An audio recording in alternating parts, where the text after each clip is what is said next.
Welcome to Salt of the Earth Farm Stories. We done a $3 million sale on one day, and then obviously you do sales that are only 150, 200, but my thing is I treat them all the same.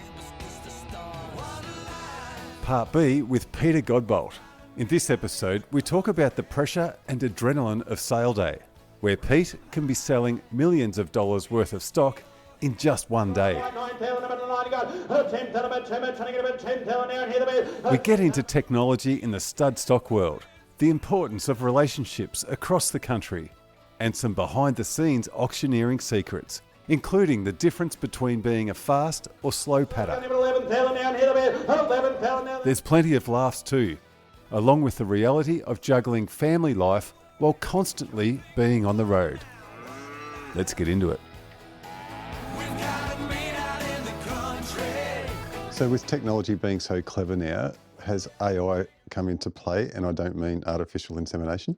Yeah, I suppose it's getting stronger. Like you've always been able to go into your EBVs or your ASBVs and put your female in that you're joining, and you can actually get the identifications of, say, 4 or 5 bulls you're using, and you'll get a mid-parent value out of that.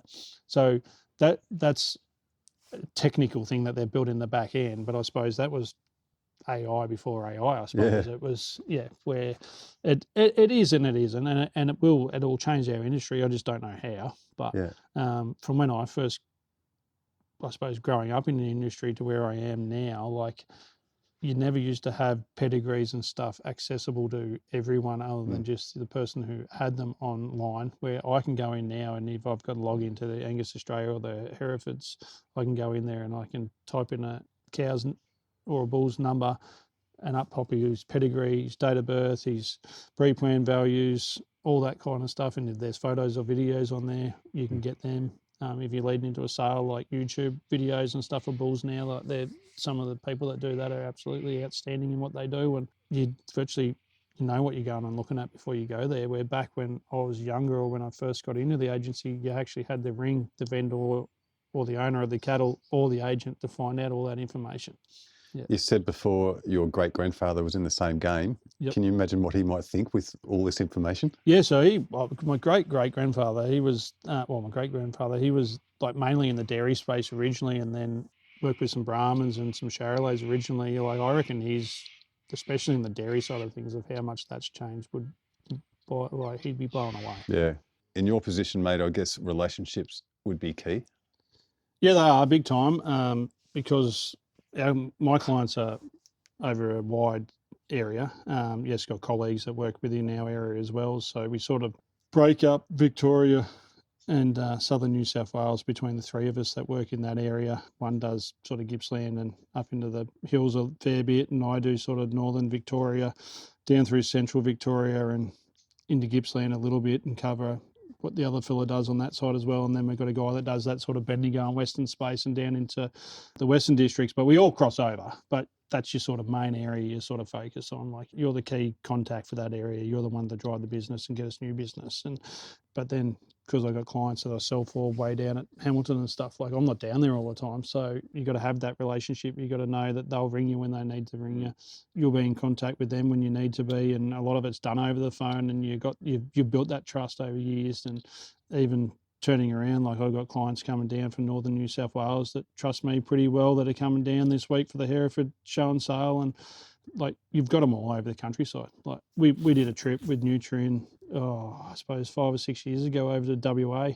There was 2 of us from Victoria, 2 from South Australia, and 1 from Queensland. We jumped in the car together, and it was organised by the fellas in WA, because they sort of seen that it was going to be relaxed a little bit to get cattle back and forwards in and out of WA a lot easier and stuff like that. So they wanted to get us some relationships that we could get over there, other agents, clients of theirs. And so, like, I get people from WA ring me about bulls and stuff like that. So it's a huge part in our business. Like, I've got lifelong friends that are clients of mine, and I wasn't most probably friends with them before I started doing this job. So they're mates, but you also do their work. I've got fellas that have been mates of mine from when I grew up in the stud industry as a young kid, showing cattle that I sell stock for now. So it's virtually like another family, really. You've got clients that you go and have a beer with as a mate, as well as doing their work, and then you've got clients that are just clients that you deal with. Yeah. Is there one memorable sale or moment? Oh, yeah, I suppose I've had a few. I was pretty lucky. When I first come down here, I had some very good mentors, like Ray Atwell, my boss, that passed away just over 12 months ago. Like, he'd been in the business for 64 years, so I was very lucky I could work underneath him, and that's Ray Atwell. And then Kevin Norris, when I first come down, like, he would be known as one of the best auctioneers in Australia. He came across from New Zealand originally, so I was very lucky to deal with Kevin as well. And even if you go back into back when I worked for Steve Hayward, like, the knowledge that he had over multiple breeds of cattle and stuff, like, he taught me a lot about the Boss Indicus breed and all that when I was up there. And Cameron Wilson, when I first started in Gunnedah with elders, like, he was a very strong mentor. Like, he was a very hard man, but he was very, very fair at the same time. Like, you had to do your work. And I remember after being there for sort of 4 or 5 weeks when I went to Gunnedah, he sort of started to say to me, well, you're going to start getting your own clients now, so you need to know, like, when you go and buy stuff for them, like, what cattle weigh, and because they're not all pre-weighed up there, like, a lot of the time they are down here. So you buy them, you might say pay, back in those days, $1,200 for them, and you say they weigh 350 kilos, and they get them home and they weigh them, they're only 300. Well, it's cost them a lot of money. So he used to set tasks for me of a Tuesday morning before we started. We'd finish drafting and we'd go and have breakfast, and we'd go back over and we'd be about to start. We'd sell at, say, 10:30, and I'd have to go through our whole draft of weaners in the yards and give them a weight and a price, what I think they're going to make, and sort of he'd give you radio, you got to be within a certain field, and if you're outside of that, he sort of gave you a bit of a kick up the arse, which was good, because, like, you'd have 2 pens of cattle next to each other and they look exactly the same, but one lot of cattle come off the good side of Gunnedah and the really strong country, and one had come off the poorer sort of sticky country, and they look like they weigh the same, but they actually don't weigh the same. Right. And that's what he'd sort of say, you got to learn where your areas in your country are, which are the strong ones, which has got high profile country, which has got least profile country. Because if you go to Dubbo and buying cattle and you go, oh, these are going to weigh, and they don't weigh because of where they've come off, or they've had a really big curfew by the time they got in there, especially at Dubbo. When you buy store cattle, if they come from right out west, they could have been on a truck for 10, 12 hours and locked up in the cattle yards before they got on the truck for a day, day and a half. So they've had a huge curfew. Yeah. Your client gets them home, lets them out for a week, brings them in and weighs them, and they weigh much heavier than you think they were. So there's counteracts to what it was. But yeah, I was very, very lucky that I've had some really good mentors to sort of work with in my period of short time of being in the business. Your clients have a big lead up to sale day. They put a lot of trust in you. How does that feel? Stressful at times, but it's rewarding too, because they've put a lot of trust in you to, obviously, as an auctioneer, to be right, to be able to get up there and sell them, know the product, be fit, ready to go, voice quality, obviously, have all your gear, have all your stuff that you need for the day, whether they're people to be pushing bulls up into the sale ring, that even though we do less of them now down here, we do a lot of video sales, your office stuff, your bid spotters and all that kind of stuff. Like, they put a lot of trust in you to make sure you've got all that sorted and on the ground. And obviously the flip side of that, they put a lot of time and effort into you, and they've hoped that you've done the right thing and promoted the stock to clients of your own, or people that ring you up from seeing videos or seeing it on Auctions Plus online or whatever, to find out the background of the program. And the best vendors that I find are the ones that do a lot for themselves too and promote their own product. The ones that are on the road and the ones that are doing the work, making phone calls, and they've got half or 3/4 of them sold before I even need to start to sell one. But you still try and sell the whole lot of them. But they've done their part of the coin too. But these days we could be talking, and I have no idea, but you might have sold 100, 200,000, $500,000 worth of stock in a day? Yeah, definitely. Like, we do sales. I suppose the biggest sale we've done since I've been keeping the records of taking over the stud stock manager, we've done a $3 million sale on one day. And then obviously you do sales that are only 150, 200. But my thing is, I treat them all the same, because the guy that you're selling $3 million worth of stock for at the moment, he might have been $150, $200 sale when he first started. He or she, they've worked their way up within their program, and they've built from being a little program now into a big one. And obviously numbers plays a big part in, like, when I say numbers, like, they might have started selling 40 bulls, now they're selling 150, 200 in one day. So they've obviously grown their clientele as they've gone, but that plays a big part into being able to get a big gross. And tell me about auctioneering, mate. It must get exciting. The adrenaline would get flowing. Yeah, it does, very much so. I've seen you up there. Yeah, it's pretty daunting space to be at times, really, if you look back on it. Like, especially when I first started, like you said earlier, like highlights of mine, I suppose, was working with those key people. But in my second or third sale I ever did, we did a dispersal down in the Western Districts, and I sold the top price female, which was 45,000, and it was the record at the time. Like, it's pretty daunting when you hear people talking before you get up there to sell their stock that there's cattle in your run that could potentially make a bit of money, and you're going to get up there and try and get this out of these people, like, to get the best result for your client on the day. So I suppose in that aspect, like, I suppose I got up there and I was shitting myself really on that day, because it was my third or fourth lot into my run, and you just settled in, and second or third time of actually selling stud cattle. Like, it's a bit of pressure, but like, I suppose I get up now and I've got nerves, but I don't have nerves like I used to back then. You don't seem to. I've seen you up there, and the pace of it is crazy. And you're delivering all this information, bang, bang, bang. Yep. $50,000 here, next one, bang, in. Yep. You got to do a lot of homework. And I think when you get to sales and people that maybe don't know what we do as auctioneers, they don't realise actually how much time and effort you got to put into doing your knowledge, your pedigree backgrounds, and which animals, your high darted animals, you highlight your catalogue so they stand out for you in your catalogues. Like, if people look into our catalogues, that they'd go to a sale and it'd just be black and white for them with an odd photo in it, and ours have got highlighter in it and good points and bad points. Like, so you don't just you don't want to say the bad points, so you got to make sure that you're not accidentally rubbed a little bit of highlighter on there or something and you accidentally blurted it out and it's not something you should be saying. So, and then, but you got to be careful at the same time. And I don't want to give away too many tricks of what I actually do, but I never write anything negative in my catalogue, but I may have things that are in my catalogue that I know is something that bull's maybe not, or that ram's not as strong in that area, so you don't want to allude to it. Yeah, so when you do your description of the animal, like, well, I suppose if you want to say he's weak spined, yeah. So instead of actually writing that in your book, in case the vendor sees it or someone that wants to buy that bull picks up your catalogue by accident or looks over your shoulder, they don't actually see that you've got weak spine in there. You might have a number or something in there that reverts back to something that you don't want to say, but you don't actually just have in your catalogue good and bad points. You might have that it's a donor cow, or this bull actually made 200,000 when he was sold, or you might actually been looking through the pens or standing there talking to people and you're actually surveying the crowd as they're walking around, and I might have, say on lot 3, Darren Grigg written there, because he had a very big inspection on that. He's rang me about it beforehand. So when you get to that lot, you see Darren Grigg's name there, you know where he is in the stand, so you got half an eye on Darren before you even know what's going on.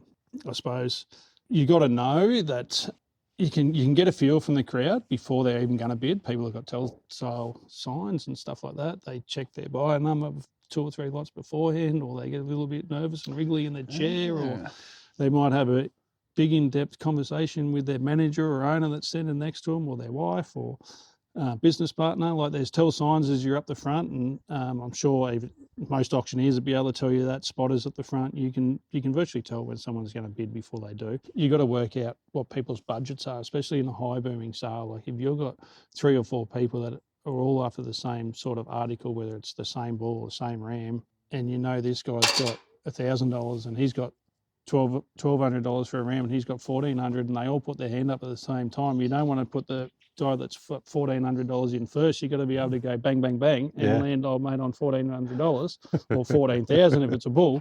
So you got to be switched on when you're selling. Yeah.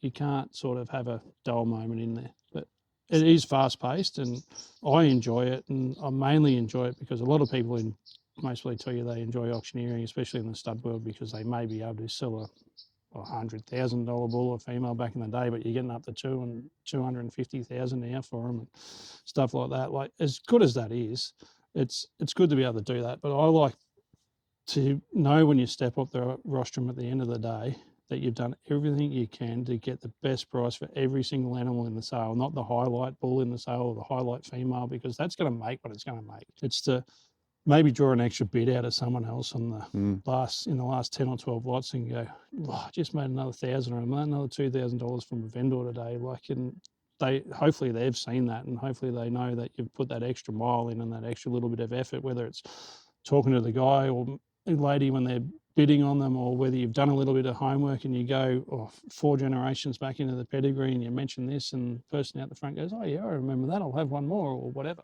Or they're buying 5 or 6 bulls for the day and you know they've got one a little bit cheaper and you know it's well within their budget, and you might just say, oh, you got one cheaper earlier, you can have an extra one here or whatever. Like there's always ways to get them to try and get more money out of them, because the last thing you want to do as the auctioneer is walk off the rostrum and feel like you've had a crap day. Yeah. Because it's like you say, it's a stud breeder. It could be 50% to 75% of their income for the year, and it all happens on one day or maybe 2 days of the year if they have 2 sales. So if you have a poor day and you don't put in 110%, Oh, the pressure. you walk off there feeling pretty ordinary. Yeah, and it's hard to go and have that conversation with them at the end of the sale or a couple of days later when you have a debrief with them. So Well, I feel like we might have just got some tips and tricks out of you just then. yeah, there is tips and tricks. Is and there? people know them. So, if there was one thing you would say to a young auctioneer, would it be do your homework? Yeah, definitely do your homework. What else would I say to them? Practice makes perfect, and I know everyone tells you that.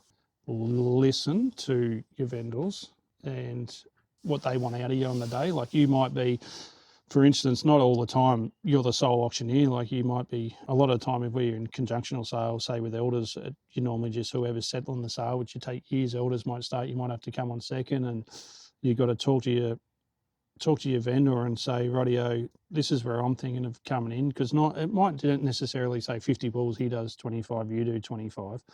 You don't want to start on an average one. You want to start on a better one so you get a good start when you change over, and they might want you to start here, and you might have to have a conversation with them and say, well, can I start one before or one after? And you've got to have the relationship with your other auctioneer. And there's times where we have sole sales, and I sell with Tim Woodham or Nick Farley, and I just say to them, rightio, I'll do roughly 30. You go out in the pens and you find one you like to start on, because there's nothing worse than changing over and have to sell something that you're not solely invested in. When I say you're not solely invested in, you might like the next one better. So why not start on the one you're liking a little bit better in your own head, then have to get up and try and sell the story on your first bull, because if you're a little bit nervous or whatever, that's where you'll do a bad job. You can choose to what order they come Yeah, out you in? can. Yeah. Oh, you can't swap the sale order or anything, but like I say, if there's 50 in there and I say we'll do 25 each and you're meant to start on 26, and you like 27 better or you like 25 better, I just say to them, you tell me which one you want to start on, because you start on one you like and one you can promote to the best of your ability and get that nervous system out of your job, and then you bang her away into the rest of them. Yeah. And I'm not saying they hate the next one they're going to sell, the one they were meant to sell. They just like another one better. It might be better carcass, you might be better numbered, you might know that you've got it covered with a client of your own, so you're happy to start on that one, and you know it's going to do. But yeah, practice, listen, and take stuff off some other auctioneers and mold it into your own style that suits you. Because I suppose I've got a pretty quick, what we call a patter, and then you got other people that have a slower patter. You have people that have a lot of fill. You have people that don't have as much fill with them when they sell, so they might just sort of say the numbers and not say other stuff into words to fill your sentence out as you're selling away. So when I say your patter, when you're selling, so when we're saying if you're saying 2,000, 3,000, 4,000, that's your patter. Oh yeah. And when we say your fill, you might say like dollars, or I have the bid over here or whatever. So some people's patter is very quick, some is slower because it's just natural and what feels natural for them. So don't go, I would say to the young auctioneers that are coming through the thing at the moment, you might go to your local sale yards on a Monday, Tuesday, Wednesday, Thursday or whatever, and you go, that's the auctioneer I want to be, and pick which one you think's the best. And then you get up there and you can't go the speed he goes with his patter. So you got to adjust. You might take stuff out of what he does and adjust it to the way you do it yourself. So I'd say you're quite a fast patter? Yeah, I do have a fast patter, yeah. I'm going to play a bit of audio here. 11 pedal, 11, got him 11 pedal down here the bed. 11 pedal now, that little half still on. Him 11 the money. 11 pedal, 11 the bed. 11,000 now, we're going to pipe roll at 11,000. One ready, hold on. 11,000 money. Mate, you've got a young family at home. How do you juggle the demands of managing livestock and a busy career with being a parent? It's the worst part of my job. Which? Juggling and family and not being there when they need you, and missing out on kids' sport or first day of school. I have been pretty lucky. I did see both my daughters go to school, but I know in our job. That's what it is. Like, it's not a 9 to 5 job. It could be.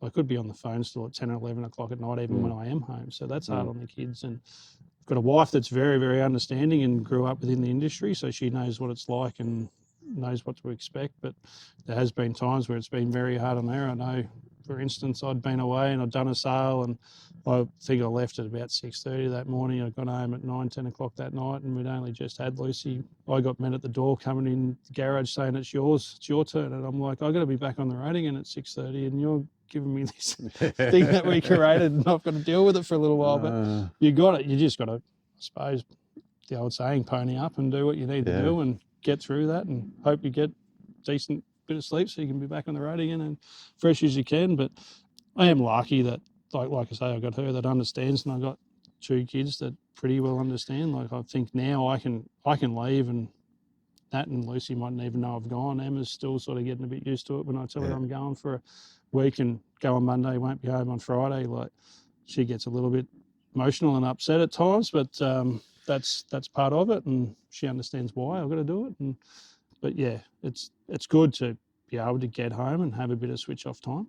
So you've got 2 beautiful girls, actually 3, Nat, sorry about that. And that's your dear wife. Do you think Lucy or Emma might follow in your footsteps?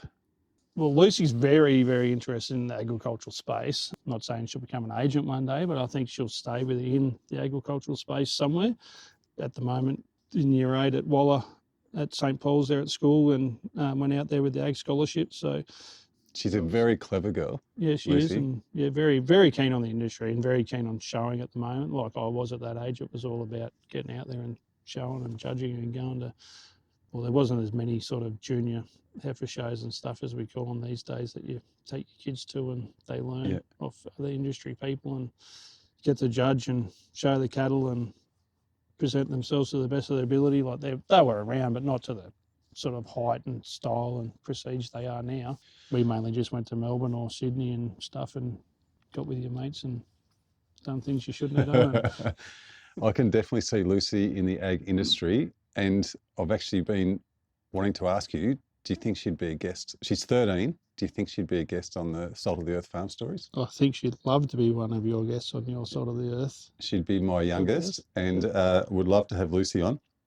Righto, Pete, we're up to the off-the-wall questions. This is the fun part. They can be short answers. You can answer as many as you like. Have a swig. Get ready for these.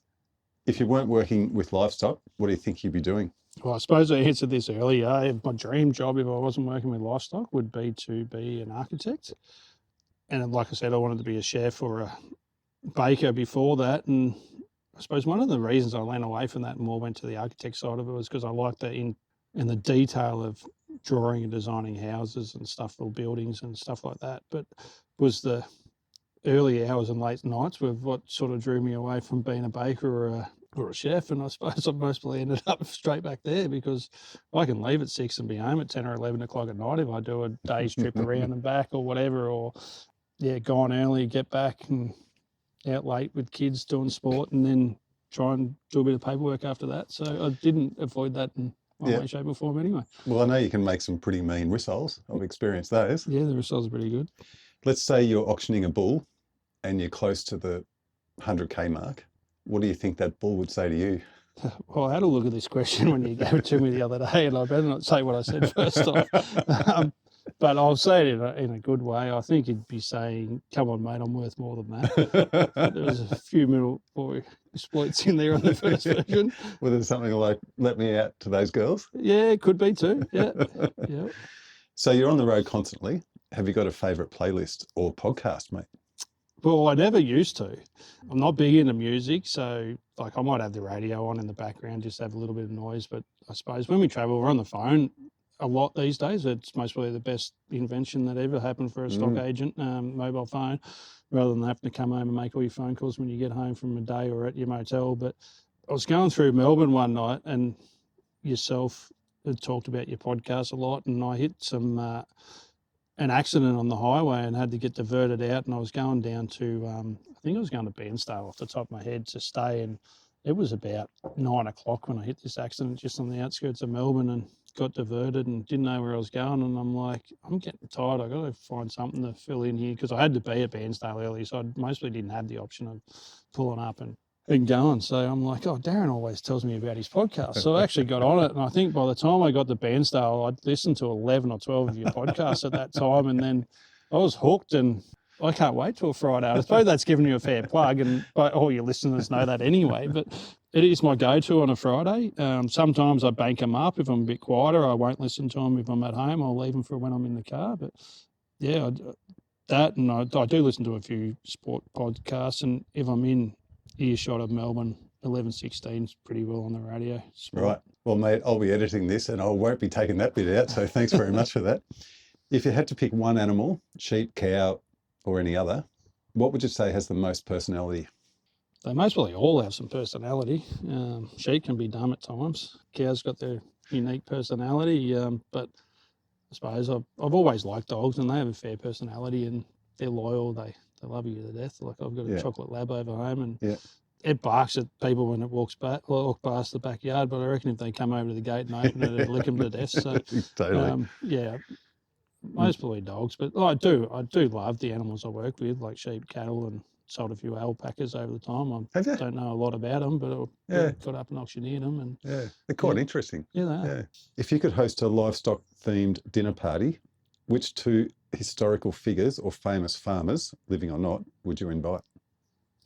Yeah, I had a look at this one too, where obviously you got a little sneaky in-peak to off-the-wall questions, and I suppose they're not really historical figures to a lot of people, but I've mentioned a couple of them earlier in the podcast. Like I'd love to be able to have another meal or just a bit of banter and a bit of for those that know Ray Atwell, he loved to joke and loved to play, and he's played such a big part in my life, and to only lose him just over 12 months ago. And now, he'd be very proud of you. Yeah, definitely. I reckon that. He sort of poached me out of where I was with elders and brought me down here and sort of primed me up. He most probably told me that I was going to take his job over before I even wanted to do it. And for the couple of years where he'd retired, and I'd ring him regularly just for a chat and see what's going on, and just to be able to ask him questions about a tricky question or a tricky situation you've been put into, because 64 years of knowledge is pretty, he's seen most things, if not everything. So I definitely want him there, and I was pretty close to my grandfather, especially late in life. He lived in Albury when he retired, and don't have family in this area, so I got pretty close with him, and was very close with him when he was sort of battling the back end of his cancer and stuff. And I was there. I wasn't there when he passed away because his son and daughters and that were there, but I was in there the week leading up into there, and sort of the nurse come in and sort of said it's not going to be that long. So I was sort of one of the ones that had to deliver a few of those phone calls to everyone to get in, like Dad and stuff. So, but well, with those two people, mate, it'd be good to be the one just sitting there listening to those two talk. Yeah, and they both know each other too, so it'd be perfect as well. Because like Pop was, well, he actually, to fill in the story, Dad managed Cuppa, and then Pop went there after when Dad left to go down the Sharnock at Lansfield. So they both actually managed the same stud within one after the other, bang bang. So yeah, but there'd be lots of people that I could put in there, but I think they'd be the two go-to. Well, they're probably up there now, mate, looking down on you, going, giving each other high fives, going, look how good he's doing. Yeah, maybe, hopefully I'm bad and proud. What's the strangest or most unexpected thing that's ever happened to you during an auction? Technology. It can be your best friend, it can be your worst friend. We were at mostly one of our biggest sales that I do for the year, and not far from here, and not blaming Auctions Plus, but we were running alongside them, and the system had a little bit of a malfunction when we got to lot 3. I wasn't selling at the time, I was standing next to them, but it was just they did an upgrade and something didn't work properly. We got through 3 lots and it died, and we had to sort of hold the sale for 30 minutes trying to get them back up online, because we had 100 odd people online. Like, you don't know if all of them are bidding, but they were on there, and you're trying to do the right thing by the people that actually made, the time to come to the sale and be there as well. Like, you didn't want to hold them up longer than they had to, because they have to get home at the end of the sale at the end of the day as well. Like, just trying to work out what we did. Do we charge ahead? Do we, the poor people online, will they miss out? And is that the best thing for your client, or do you wait? So we sort of come up with the thing of waiting half an hour and seeing what Auction Plus could do in that time, and got all the contact numbers off all the people online, and we had people ringing them to say, if we can't get this back up and running, you're going to have to try and buy them over the phone. And every sort of sale you do, something will happen that you're trying to fix as you're selling at the same time, or you might be next to the person that's selling doing the book, and you're trying to fix things. I'm not saying it's every single sale, but you'd have one of them a week where you got to come up with something on the fly. But that's mostly one of the high profile sale. A lot of people online, and normally have a lot of activity online there. So you were shitting bullets there to get that right. So yeah. If you could swap lives with an animal for the day, which one would you choose, and what would you do? Don't know really. I suppose, like I said earlier, dogs have a pretty good life. I love my cattle because I've been around them all my life. But I really don't know the answer to that. Mostly something unique and something that someone would like to come and see for the day. Well, the bull's got a pretty good job. Yeah, they do have a pretty good job. Yeah, but it's short time period these days. Like short, quick, 6-week joining. Sit around a lot of time. What's the most unusual or surprising piece of advice you've ever received in the livestock industry? Well, it's not really unique, but back yourself and back your knowledge and back your tools that you have. I suppose being an auctioneer especially, that'd be mostly advice I've got and advice I'd pass on to people that want to be an auctioneer or not. You don't even have to be an auctioneer. People think the auctioneer is the be-all and end-all at a sale, and they are, because they're the one that's conducting it, running it. But there's that many people that are there, like your bid spotters. If they're no good and they're missing bids, you're only as good as they are, because you can't be looking at every single person there at 180 degree around you. Some sales they could be even standing behind you. You can't even see them, so you rely on a lot of people. But back yourself and back that you've got the support team around you would mostly be some advice that Ray Atwell gave to me originally. Like you got your knowledge and you got your support staff and you're very good at what you do. So yeah, just back yourself. And one last question: if you could live anywhere in the world, where would it be? So I'm pretty lucky. I travel around a fair bit of Australia. I haven't been outside of Australia, so I can't sort of... Ever? No, never. Really? Never been overseas. No. Unless you count Tasmania, but yeah, that's the only time I've ever flown over water to get there. But that's Australia in my mind, but lots of people say that it's not. Yeah, I've never been overseas anywhere, so I'm lucky I get to travel around. I get to see a lot of places, but I suppose this is a cliche answer, but as long as my 3 girls are with me, it wouldn't really worry me where I live. But Albury-Wodonga is a good spot. It's got most things, but yeah, as long as I've got family with me, I'm happy. Well said, mate. And I do appreciate you travelling this far today to come and talk to me. Yeah, what a whole 25 steps from next door. So just for our listeners, we're next door neighbours. Thank you, mate. Well, Pete, this has been a really fascinating chat. I've learnt stacks, and you're very highly respected in the industry, and I'm really lucky to have this time with you, mate. No, it's a pleasure. Like I say, I'm a big believer of what you're doing and trying to promote different aspects. Like there's podcasts of yours that I've listened to, and I'm like, whoa, I didn't even know anything about that. And some of them I'm like, I wish they went longer and more in depth, and some of them are a little bit over my head. But it's been great to be a guest of yours and be on your podcast, and I hope people enjoy what we've done today. And I look forward to seeing many more of your podcasts come through my radio as I drive around the countryside. That's awesome, mate. Thanks very much. Put it here. Thank you. That wraps up Part B with Peter Godbolt. A huge thanks to Pete for not only his knowledge of livestock and auctioneering, but also the stories, humour and passion that comes with life in agriculture. If you enjoyed this episode, make sure you follow Salt of the Earth Farm Stories and share it with someone else who loves rural Australia and the people behind it. In the meantime, keep your hands dirty and your spirits high.